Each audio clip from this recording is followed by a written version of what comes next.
What is good, YouTube, and welcome back to a brand new video. We are back with some more offseason rebuilds. Yesterday, both 2021 finals teams were eliminated, and today, of course, we're going to be doing a Phoenix Suns offseason rebuild after that awful Game 7. Before we get into today's video, though, guys, drop it a like, and of course, subscribe if you're new around here. What are you doing, man? So we are getting closer and closer to being done with all these offseason rebuilds, but yesterday, the Milwaukee Bucks and the Suns were eliminated. Obviously, both teams were in the finals last year, so it's definitely interesting. Boston wins Game 7. Now, I gotta admit, both Game 7s were pretty disappointing, to be honest with you, especially the Mavericks and Suns. To put up only 27 points at half when you're the first seed in the West is unacceptable, man. The Suns played the worst half of basketball I've ever seen. It was so bad. I don't understand, but we're gonna do our best, man, to rebuild this team a little bit. And we're going to definitely talk. This is going to be an interesting offseason for Phoenix. Mainly, it's the whole DeAndre Ayton saga. What's going to happen with DeAndre Ayton? But also, guys, comment down below your conference finals predictions. Golden State and Dallas, Miami and Boston. I'm just going to go in and quickly say Boston in 7. I'm going to go Golden State in 6. But I'm rooting for Luka. I hope Luka pulls it off. And Luka did pull it off in 2K. The Celtics go on to beat the Miami Heat. And they win the championship as well over the Mavericks in 5 games. But again, man, I am rooting for Luka. But my brain is telling me the Golden State Warriors. But let's go and get into this thing, shall we? So let's start with the draft lottery. Obviously, this is going to affect us too much because it really doesn't matter. But, oh, yeah, by the way, guys, I will be live tomorrow for the draft lottery. I'm going to probably go live an hour before. So definitely put your notifications on if you want to come hang out with me while the draft lottery. Of course, it's going to be an important one for me because my Blazers are involved in it this year. But, yes, I will be live tomorrow, like an hour before the lottery starts, to chill out with you guys, and then obviously live react to the draft lottery. So if you're interested in that, I would definitely love to see you guys come out tomorrow. But regardless, we're going to keep the coaching staff the same. I don't imagine they'll fire Monty Williams, obviously. I mean, he's been a good coach there. Just definitely a terrible collapse. I'm going to fill this out real quick, and then we're going to continue to talk about the Suns and DeAndre Ayton and what's going to happen this offseason. So here on draft night, I don't think we have a draft pick, which we don't. So, yeah, it's not going to matter to us. That probably is going to the Thunder this year, I imagine, from the Chris Paul trade. But I don't think you're going to be able to get rid of Chris Paul. I mean, he's literally about to be 30 years old, making a ton of money. So I don't think that's really an avenue you can take. I think Devin Booker and Chris Paul will probably be back. And obviously, Mikal Bridges is just kind of your defensive player, which you love, almost won Defensive Player of the Year. So I don't see that would happen. Jay Crowder, also your energy guy, your starting power forward, but Cameron Payne's your bench point guard. So there's a lot of good things going on here. The main thing, like I said, the Suns have to kind of consider is the whole DeAndre Ayton thing, which I'm just going to go straight to that. So let's go to player options, and we got Cameron Johnson, which is another guy who almost won Sixth Man of the Year. So that's another guy you definitely want back. And then, of course, DeAndre Ayton and Aaron Holiday are free agents. So DeAndre Ayton is the big one, man. So he only played 17 minutes yesterday, which apparently Monty Williams and DeAndre Ayton had to be separated on the sideline. I don't know what happened there, but again, and then obviously going back to last year, Robert Sarver chose not to max out DeAndre Ayton. They didn't want to do it. So obviously he played on his one-year deal, did not get his extension. So here he is in restricted free agency now. And I guarantee there's going to be a team that would be willing to pay him the max. And are the Suns willing to match it is the question. That is the huge task at hand. What is going to happen with the Phoenix Suns and DeAndre Ayton? And honestly, the easy thing to say is the Suns will just pay him, and that's that. But to make it entertaining today, we're going to sign and trade DeAndre Ayton. Yes, we are going to sign and trade DeAndre Ayton. So immediately I think of some teams. Obviously, we got to think about what we're getting back in return because we want to still be a championship contender with Chris Paul being on the roster, stuff like that. 76ers, Bucks aren't going to want him, but Chicago, I guess, could have some interest in him. But obviously, the Charlotte Hornets immediately come up to mind as a team that would definitely have a lot of interest in DeAndre Ayton, for sure. I mean, maybe you could get both those picks in the draft from the Charlotte Hornets, number 13 and 15, for Ayton. Maybe have them throw something in it on top of that. Maybe throw a PJ Washington. I don't know. You could definitely maybe do something like that. I guarantee you the Charlotte Hornets would pay DeAndre Ayton a max contract in order to put him next to LaMelo. That would be a really interesting duo. Same thing with like the Pistons, for instance. They could definitely do it as well. You got the freaking Jazz, I guess, if they were going to trade Gobert. I guess the Suns could get Gobert if they wanted to. I don't see that happening either, but like I said, there's a lot of teams. Even the Pacers, for instance, could definitely maybe go for a guy like DeAndre Ayton and put him next to Tyrese Halliburton, which that could also be a lot of fun as well. Maybe get Malcolm Brogdon on your team and Miles Turner. I don't know. That might be a little too much, but maybe sign and trade, get Miles Turner and Buddy Hield, something like that for the Suns. I mean, there's definitely a lot of ways we could go about this. There's going to be a lot of teams that'd be willing to pay DeAndre Ayton a max.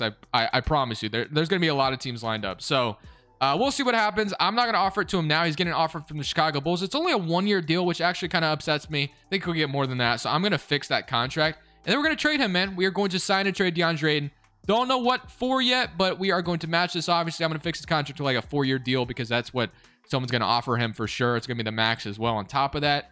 So we're going to fix that real quick, and we're going to sign and trade DeAndre Ayton for the best package possible. So I'm making this trade with the Memphis Grizzlies in this DeAndre Ayton sign-in trade. Now, I don't like including Jay Crowder and Torrey Craig in this trade, but basically we're getting Steven Adams, Dylan Brooks, 2 first-round picks, and DeAnthony Melton for DeAndre Ayton. I think this is different than trading DeAndre Ayton to one of those obvious teams to get like Jeremy Grant from the Pistons, or we're getting obviously like let's say for instance Miles Turner, who I've gotten plenty of times in these offseason rebuilds. I think this is definitely different. The Grizzlies should be lined up for a guy like DeAndre Ayton as well. Put him next to Jaren Jackson. I think that'd be a really interesting front court. And just like that, we go ahead and get Steven Adams, who's going to be a bridge center for now. And he's also an expiring contract. We get Dylan Brooks as well, who adds depth to the Suns roster. Is going to be really nice. So I guess what you could technically do is you could kind of go weird and have like Mikal Bridges and Brooks like out there together at times. Cameron Johnson could have a huge, a bigger role this year as well, I guess. So yeah, I mean, that's the trade I did. It's an interesting one. I don't know. I don't think it would happen in real life, but we're just kind of having fun today. And I think it's a possibility, but I don't think it's going to happen. So Steven Adams is solid for sure. He'll be nice, but we definitely need to find a way to have like a really good small ball lineup for whenever we don't want Steven Adams out there, obviously. So there's going to be more to do. And we did pick up a couple picks for DeAndre Ayton on top of that. So I thought that was the entertaining thing to do, to go ahead and do like a sign and trade with Ayton and see what that would look like. And I thought it was different to go ahead and do it with the Grizzlies. Now, obviously, we still have a really good backcourt. We still have really good Mikal Bridges, who's a good defensive player. Dylan Brooks, also a really good defensive player. So I like what we were able to accomplish. Brooks off the bench is going to be solid. And then Steven Adams, like I said, is a good bridge center for now, but he's not really the guy, obviously, I want for the future. And then as far as free agency, there's not a ton of guys I can get. If we look at our roster, we have good guards. We have a good, forward rotation, but our power forward center spot has, needs some work. So that's what we're going to try to do. We're going to try to work on our power forward center spot. If we take a look, Cameron Payne and Landry Shamet are making a little bit of money to where I think we could potentially throw them both in a trade together, maybe, and try to do something there. And of course, didn't even think about Dario Saric as well, who was injured this year. So I don't know if he would have made like a huge difference, but his contract could also help out a lot if we could throw his contract in there. Maybe we keep him, as I guess Saric could be technically a decent small ball center. Maybe, I mean, we could have him for that if we wanted to. So I don't know. There's definitely some options, but I feel like we should maybe make one more trade because Steven Adams doesn't put you over the top, but he is way cheaper than DeAndre Ayton, and obviously the Suns don't have to pay DeAndre Ayton a ton of money, basically. So I think that's kind of what we were trying to accomplish. So Saric is solid, but his $9 million could come in handy. But if I don't make another trade, then not going to worry about it. But we're going to try real quick. We're going to try to make another trade, including my guards. DeAnthony Melton's a solid guard to get in return as well, which I'm not too upset with either. But still want to make another trade to see if I can make this roster even better, obviously. So when I take a look at some guys, I think that could be interesting for Phoenix. But it's kind of weird because, like I said, we kind of trade DeAndre Ayton because the Suns didn't want to max him out, which makes sense in a way. So I don't know what their goals would be. Like a guy I thought would be interesting for sure to put on this team, I think you could get him for relatively cheap this offseason as well, is a guy like Julius Randle. I mean, the Knicks want him gone, it seems like. So his contract is pretty bad though. But then again, if you're Phoenix, you're trying to win. And Julius Randle, if he even goes back to half of what he was in that year he was an all-star, you're looking pretty good. So Julius Randle would be interesting to go get. Of course, you have Jeremy Grant. I almost said Jarian, but Jeremy Grant, who obviously is on a 1-year expiring contract on the Detroit Pistons. So he could be another guy. If you wanted to bring him into Phoenix, he could be nice as well. So, I mean, I'm looking at these two guys, and that's kind of who I want. So I think I am going to try to get Julius Randle that I don't get that often for Phoenix. And I think he could be a small ball center as well if you need him to be when you need to go small. So I kind of like the idea of Julius Randle. So that's what I'm going to go for. Again, he was very bad. So I think you could get him for relatively cheap. I don't think you'd have to trade too much to get him. So I might be bugging with this one, but I think it would be an interesting thing for the Suns to consider. So Saric, Landry Shamet, and can I throw Diop in here to make the money? No, I cannot. Okay, what about... not Khalifa Diop, but what if I threw, I guess, Cameron Payne I would have to throw in there, right? So, again, Randall would be really cheap to get. I'll offer this. They don't agree. I'll throw one first. If they don't agree to one first-round pick, I'm moving on. And they do not. So I'm not going for Julius Randle. I'm not going to pay too much for Julius Randle. So I guess the other option, like I said, is the Pistons' Jeremy Grant, who I think you could get for relatively cheap as well. So Jeremy Grant, I'm going to go offer Landry Shamet, Dario Saric, and 1 first. And I think this would give me Jeremy Grant on the Phoenix Suns. So I'm going to offer that, and we get Jeremy Grant. So Julius Randle would have been my more favorite target to get, but this just adds depth there. So Jeremy Grant, Cameron Johnson. So yeah, I kind of like that. So now Cameron Payne, DeAnthony Melton is your guard rotation. And then we need like one center on the team that we could get. Ennis Freedom is not going to be that guy though. Gasol, Serge Ibaka, Mason Plumlee. Any of those guys could be interesting. So I'll sign Mason Plumlee to like a minimum salary. And I think that's going to be, and Frank Kaminsky is also out here, which I guess he could be an option. So I'll sign Frank Kaminsky back as well to a minimum. So one of those guys can battle out for the backup center spot. And that's going to be my offseason. Now, it is an interesting one. Did we really just make the Phoenix Suns better or worse? Let me know. Mikal Bridges, Cameron Johnson. Obviously, I think we made them worse. I think it's safe to say we did. Everyone went down in overall as well on top of that. So, yeah, progression wasn't best for us. But I don't know, man. It'll be interesting to see what the Suns do. Again, keeping DeAndre Ayton would have been the easy thing to do. Let me know some sign and trade scenarios you would like to see the Suns do with DeAndre Ayton. But this is the route I went. And it's an interesting one for sure. Not sure how easy it would be for the Suns to accomplish all this. But if we take a look out of rotation now that we have DeAndre Ayton gone, it is Chris Paul, D-Book, of course, Mikal Bridges, Jeremy Grant, Steven Adams, and you have Dylan Brooks off the bench, Cameron Johnson, DeAnthony Melton, and Cameron Payne. So if nothing else, the bench is really solid, I think, which I'm feeling pretty good about that. But efficiency-wise, 4-star, pace and space, be a 4-star balance, I bet. Yeah, we can. So I'm just going to leave it, though, at pace and space with the Suns roster. We're going to just see how things go. Chris Paul has got to be better, of course, and DeAndre Ayton being gone is going to definitely be interesting. Mikal Bridges, I'm going to boost his shot up a little bit.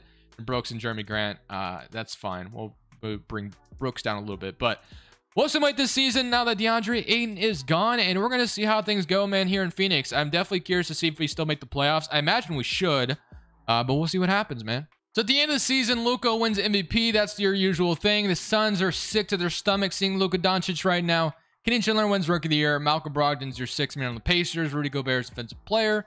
Melo Ball Most Improved. And Willie Green Coach of the Year and Executive goes to Matthew Ash. So we finish up as the 3rd seed in the West, which is still really solid. So we'll definitely take that each and every day. The Memphis Grizzlies, I mean, we made them really good with DeAndre Ayton, obviously. So if the Grizzlies can line up and get DeAndre Ayton, I think they should definitely try. I mean, imagine that trio with Ayton, Jaren Jackson, and John Morant. Yeah, that would be a really interesting one. With Desmond Bane on top of that, yeah, that would make the Grizzlies roster pretty damn scary. But if we take a look at the stats real quick for the season, if I can click at player stats, we had 23 from Devin Booker, 15 from Jeremy Grant, 15 from Dylan Brooks, 15 from Cameron Johnson, 13 from Mikal Bridges, only 12 and 8 from Chris Paul. So yeah, Chris Paul went down in overall like crazy. I imagine Chris Paul will be back. Again, I don't see a world where Chris Paul is traded. Maybe the Lakers line up for that, and maybe there's a Russell Westbrook for Chris Paul trade, which I highly doubt.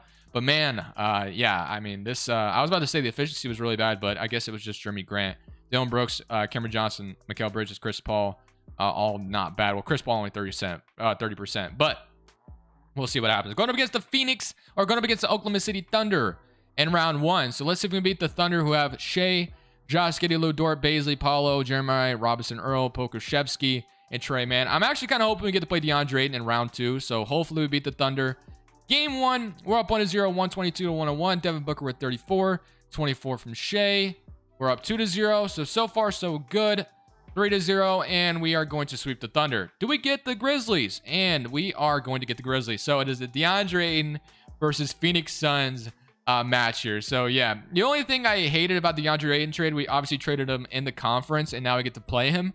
I guarantee, man, if the Suns don't pay this man and they trade him to a different team, he's going to have a vengeance against Phoenix for sure. So we might have set ourselves up for failure here. But yeah, man, this starting 5 would be interesting. John Morant, Desmond Bane, Zaire Williams. But Dylan Brooks, same thing, man. Maybe he's pissed off too. So game 1, we're up 1-0, 122 to 110. John Morant, 37. DeAndre Ayton, 14 and 10. All we have to do is play DeAndre Ayton off the floor, though, and we're good. Game 2, they even it up, 113 to 110.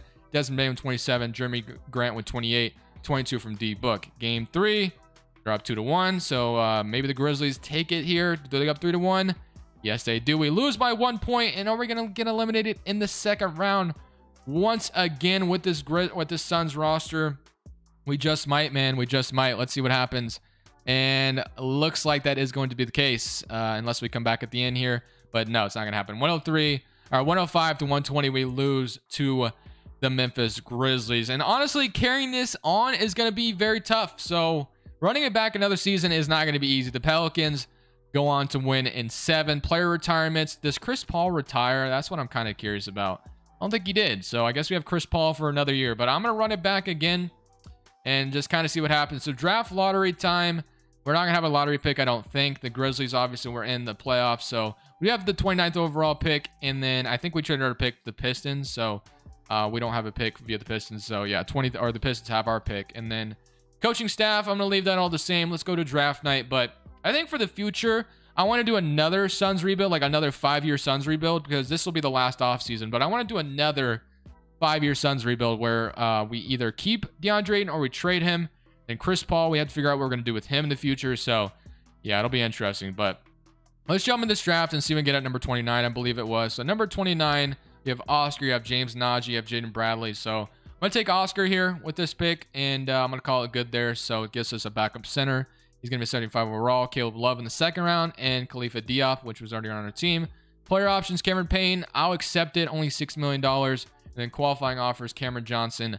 I think we definitely want Cameron Johnson back. And then Jeremy Grant and Steven Adams are both free agents. Yeah, I was about to say, do we have money for like Jokic or anything like that? I don't think we do. So if we look at our affordable tab, yeah, nobody that good. So yeah, we got a lot of free agents actually. Jeremy Grant, Cameron Johnson. I'm probably just going to sign everybody back and run it back again, to be honest with you. I don't really see what else there is to do. So Chris Paul, Cameron Payne, I like that a lot. So yeah, that's probably going to be what we do. We're going to just run it back with the same roster. I'm going to give Dylan Brooks a contract. I'm going to give Jeremy Grant a contract. And I'm going to give Cameron Johnson a contract. And then Adams, I'm probably going to give a contract to as well. So that is going to be the rebuild. It's not a great one. Like I said, I want to redo this probably later in the week with some of your guys' ideas what we should do for Phoenix, because I think their future is really tough to predict right now, to be honest with you. Maybe we do a 5-year rebuild where we keep Ayton or we trade him for something different. Let me know what you guys would rather see. So yeah, I'm cool with that. So everybody's back. And then I guess I saw Kevin Love, and I think Kevin Love would be a solid addition here in Phoenix. So I'm going to sign Kevin Love as well. So I'm going to call that though there, and we'll see what this team's going to look like. So Chris Paul continues to go down to an 81 overall. So yeah, I mean, that doesn't help us any, and Steven Adams continues to go down as well. So maybe Kevin Love's the starter this year. Who knows? But we're going to run it back for a 2nd season and see if anything changes. I highly doubt it, but we'll see what happens. So this year, we actually got the first in the West. Luka, once again, is your MVP, and here's all your awards. We went 56-26 this year, literally just running it back. Kevin Love was the starter this year, so I don't know if that made a huge difference. It looks like Kevin Love averaged 11, and a lot of double-digit scores here, so I guess that's something we should feel pretty good about. I don't know, man. We'll see how things go, but Chris Paul, 13-7. Kevin Love was actually really good at the center spot, so maybe he was the steal we needed. 11-10. I'm sure he was pretty efficient on top of that. Yeah, so Kevin Love maybe was the guy we needed to trade for to begin with and just re-sign him to a cheaper deal. But we get the Sacramento Kings in round 1, who have Fox, Davion Mitchell, Barnes, and Sabonis. So Kings haven't changed too much. Someone occur around against Sacramento. We lose game 1, but we are going to win the rest. That's good. And we beat the Thunder last year, but they got Bradley Beal now. And Paulo's developed as well. Josh Giddey's developed. So nothing is promised. Game 1, we're up 1-0, so that's a good start. 29 from Devin Booker, 42 from Shea, 21. Game 2, they even it up. Game 3, we're down 2-1. Game 4, we're down 3-1, and I think we might be losing to the Thunder here. But you know what? We could always force a Game 7 and still be in good shape, but we'll see what happens. If we end up losing, it's no big deal. I guess we're just going to lose in the 2nd round every year, and yeah, I think we lost in the 2nd round once again. So just like that, we lose in the 2nd round once again with the Phoenix Suns, man. But the Suns' future is really interesting to me. The Grizzlies go on to win the championship. I later on in the week want to redo this for sure. I want to revisit the Suns and do like a longer rebuild with them, and try to do something different. I tried to be a little creative today with the whole DeAndre Ayton sign and trade, but leave some suggestions down in the comment section below for a longer rebuild that you'd like to see with the Phoenix Suns, because I want to redo this later in the week because I think it'd be a lot of fun. But that was the best thing I thought we could do in the for an offseason rebuild with the Suns, in a sign and trade with Ayton. The easier thing would have been obviously to just re-sign him and call it good. Probably would have had better results doing that, but I don't know, man. We'll see. We'll see what happens. But thank you guys for watching. Drop a like if you did enjoy. I'll be back tomorrow with a Bucks offseason, and I'll also be live tomorrow streaming the draft lottery. So hope to see you there. But thank you guys for watching. This is Crushables saying peace. Thank you guys so much for watching. Make sure you click here to watch another video that I know you'll love.